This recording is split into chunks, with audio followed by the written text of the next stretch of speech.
Yo, Big Kish back up in here. We about to go over and shout out to Geek About It for dropping this video.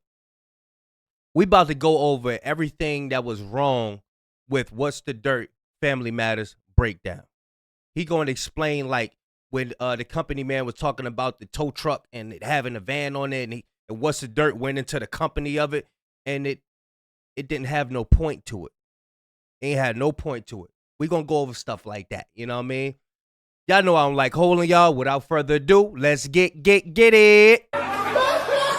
You'll see that both Drake and Juju flex the chains by holding it up by their thumbs, which is exactly how Pharrell showcased these chains many times before. So as obscure as some of these details might be, a lot of people do look past this shit, and that's what I tend to focus on in my videos. Like, these things still do have meaning.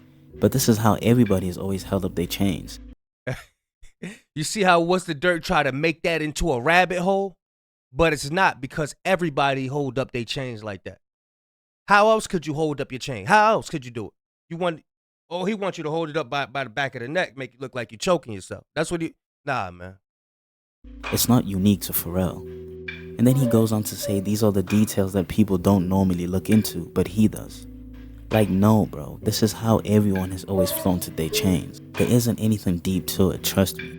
In the third beat switch of Family Matters when Drake is in the studio, dude just makes up the fact that Drake might have a recording of Kendrick. In the case of this section, we see the outside of a studio booth, and you'll notice that when the sign flashes to signal that a live recording is taking place, it's perfectly timed with the words "scene." Drake could be saying that he has a recording on Kendrick.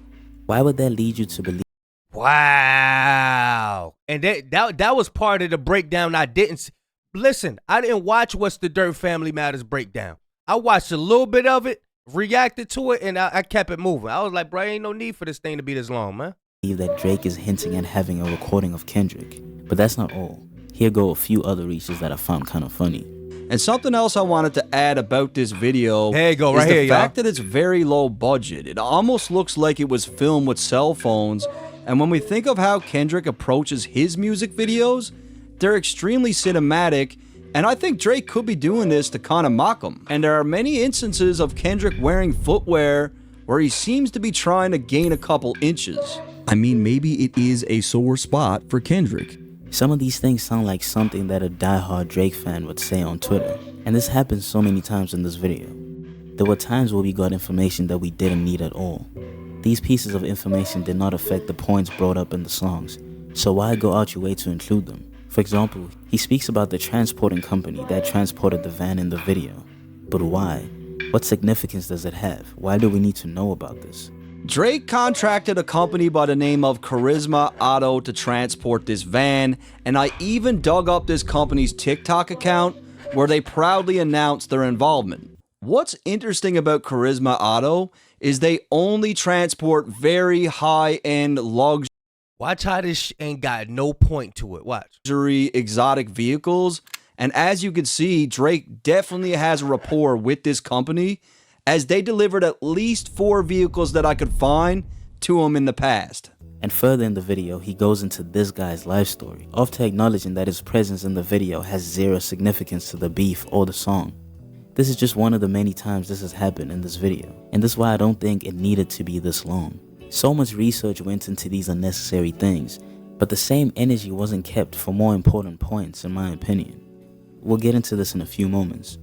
But first, let's talk about the comments that were made around the 6-minute mark. The control verse was Kendrick looking for attention. Nah, bro, he was shaking up the game. No, he did that for attention. Kendrick Lamar did Control to get attention. That's facts. Good Kid, Mad City went platinum right before this verse came out. The album which people had already deemed a classic. This is the person seeking attention, and this is what rap has always been about. Competition. When Drake shot at Jay-Z, Kanye, and Common on I'm On One, it wasn't attention seeking. He was competing for the #1 spot. Kendrick was doing the same thing. I don't know how you can say something like this and not see how people can say you are compromised. I don't know if the Drake fans were shitting on you during 616 in LA so much that you're trying to seem neutral by corroborating Drake's points a lot more. Maybe this was an effort to try and balance the scales. I liked how you explained the Drake robbery and basically assured us that Drake didn't cooperate. You even dug in deep and did research about the robbers. But with other points that didn't seem to help Drake, you easily let them go without much research. These are some of the reasons people would say you seem biased. For example, the money trees. Kendrick doesn't do anything in the community, as Drake says, and you agree without much research done on your part. You compare Kendrick's efforts to Nipsey's. Drake makes a direct reference to Kendrick's big hit Money Trees and claims that he doesn't go back to his neighborhood to spread the wealth. What businesses has Kendrick created in his community? Based on my research, he owns PG Lang and that's pretty much it, so Drake makes a pretty solid point here. If you want to talk about giving back to people on the West, look no further. You see how he putting brothers together? He putting brothers like making a battle. Like, yo, look at Nipsey, not him. You know what I mean? And I'm telling you, some of his subscribers actually believe everything he's talking about. Some of What's the Dirt subscribers believe everything he say is facts. That's why content creators, we cannot let stuff slide like this. Than what the late great Nipsey Hussle did. But you failed to show the local organizations that Kendrick and PG Lang had partnered with. If you visit Compton, and I would encourage all of my colleagues to do so, Mr. Lamar is a familiar face in the neighborhood, giving back to his community that raised him. Sports programs. Let's go. After school programs, music programs in the Compton Unified School District to help keep Compton students off the streets and in the classroom. Through his work with his own nonprofit organization and other organizations such as Habitat for Humanity. A lot of people are saying that this might stem from Drake saying that you guys don't plant trees in your own community. Does it have anything to do with that? That has nothing to do with that. Yeah. This has been going over here for years. It's just now all y'all care. Do you feel like the Kendrick song Not Like Us has really shined a light on and it's helping Compton? I think he's already helped Compton before that song. Kendrick a real homie though. A lot of niggas don't know that. Kendrick done paid for homies' funerals. You know, put money on homies' books. He done gave me features for free. Shit, Kendrick do shit, nigga, like his performance. He had the homie Key Richards in the back. Yeah, still to this day, he putting on. Always say 4 P's. He do a toy drive every year. On me, he was at the park and niggas was so surprised. Like, I seen this. I seen him be around it, and show his face. Right now, he put me through executive school and shit. I gotta go to school for that shit. So you finna go to college? That's fire though. Yeah, real. He's still active in the community. His presence is still felt. So why What's the Dirt ain't do? Y'all see the BS? If a brother doing something positive, he not going to exude that. He not going to put that out there. He not going to amplify that. Not the positivity. He want y'all niggas battling. He want y'all niggas fussing and fighting. That's what he want y'all niggas doing. He want y'all niggas fighting. All I do is do the very, very best job that I can. I try very, very hard to research. I put a lot of time into this. If what you say you do is extensive research, but then you leave things out like this, it just looks like you're trying to push a certain narrative. The question needs to be asked, what has Kendrick done for West Coast rappers? What is he doing to put money into the pockets of LA artists? What is he doing to find the next Kendrick Lamar? Excluding features that he's done with his label mates on TDE, which really shouldn't count, Kendrick's discography isn't exactly the definition of promoting West Coast artists. And not only has Kendrick not planted any money trees for them, he's hardly even planted a seed. Nipsey Hussle, Blast, SOB RBE, Flying Lotus, Glosses Malone, Mr. FAB, Vince Staples, Anderson .Paak, YG, Steve Lacy, Thundercat. All these people are from LA, bro. There's no way you didn't find this information during your research. Most of these records were after 2016, by the way, when Kendrick had already reached superstardom. Then most recently, he signed Tyler Leone. Where's he from? He put a young dude named Xavier in an ad for Cash App. He's from South Central. 1,300 in my pocket. Easy. Off top. Oh, that's who that was. Easy. So what happened? What happened? Man, peanut is what happened. It is now your duty to be as fair as possible And you seem kind of biased in this video, bro, I'm not gonna lie. This beef came with a lot of accusations without proof, a lot of gray areas. The way What's the Dirt teased the breakdown made us believe he was gonna bring clarity. In the title of the video, he said there'd be a ton of new info, but he didn't really present information that we didn't know that mattered. Hey, What's the Dirt? You better stop before you turn you to a song, boy. I'm telling you, you don't want Dot turning you to no song, boy. I'm telling you. You don't want Dot turning you to a song. You better chill out with them family. Man. Hey, I'm sure whatever check Drake giving you, you don't want to get turned into a song, man. Because then the people going, look, you better stop while you ahead because the people, I'm sure you still got some people on your side. You don't want all the people not on your side. You're going to end up like Drake. You better stay away from Drake, man. Mattered.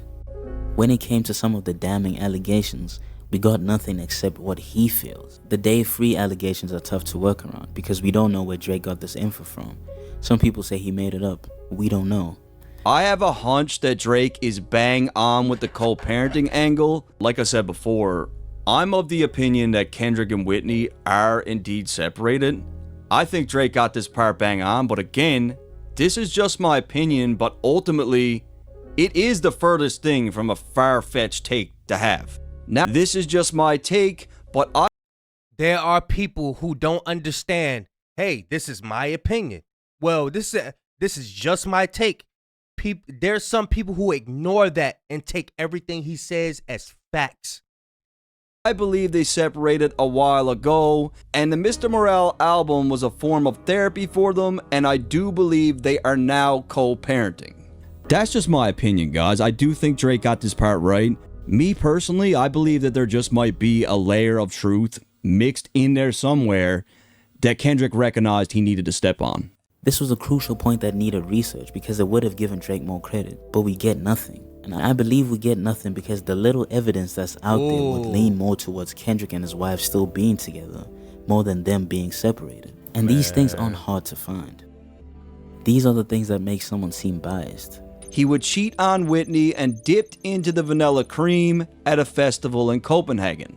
Now, the crowd was different in Copenhagen, babe. Like, they really do love me out here. It's crazy. And of course, Kendrick had to frame those lyrics like he had big plans of messing with thick queens with the weave looking on point.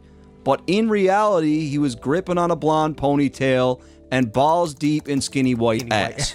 I mean, Kendrick might just be a milkman, right? A closeted milkman. And after that, it's over. You wake up and you don't even know what you done. It's the low parts of the video that make you seem biased, brother. You didn't do any of this in the other reaction. Yeah, I got engaged, and I'm also really loyal too, by the way. Like, that's just, you know, I'm Kendrick.